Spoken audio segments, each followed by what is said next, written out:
Президент России Владимир Путин во вторник проинспектировал больницу в Коммунарке, где лечат больных с подозрением на коронавирус. Ранее мэр Москвы Сергей Собянин призвал президента усилить контроль мер по борьбе с заболеванием в регионах. Владимир Путин во вторник посетил больницу в Коммунарке, куда свозят больных с подозрением на коронавирус. На входе российский президент облачился в желтый защитный костюм и маску для фильтрации воздуха. По данным на утро понедельника, в больнице находились 412 пациентов. У 156 из них диагностировали пневмонию. Еще 56 лечились от новой коронавирусной инфекции. За прошедшие сутки из медцентра выписали 76 человек. Путин осмотрел больницу и пообщался с главврачом Денисом Проценко. Тот отметил, что необходимо быть готовыми к худшему итальянскому сценарию, когда число заболевших растет.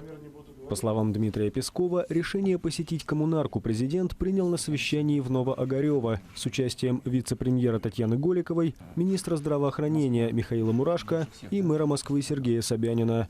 Градоначальник попросил Путина усилить контроль мер по борьбе с заболеванием в регионах, поскольку, по его словам, в связи с низким объемом тестирования реальной картины и в мире никто не знает. Достаточно много людей находится у себя дома, просто не тестируются, кто приехал из-за рубежа, кто себе может позволить, они сидят все на дачах, квартирах и так далее, просто на самоизоляции, чувствуют себя хорошо, и слава богу, пусть находятся. Но реально тех, кто болен, их значительно больше. В России за последние сутки зафиксировано 57 новых случаев коронавируса, 28 из них в Москве.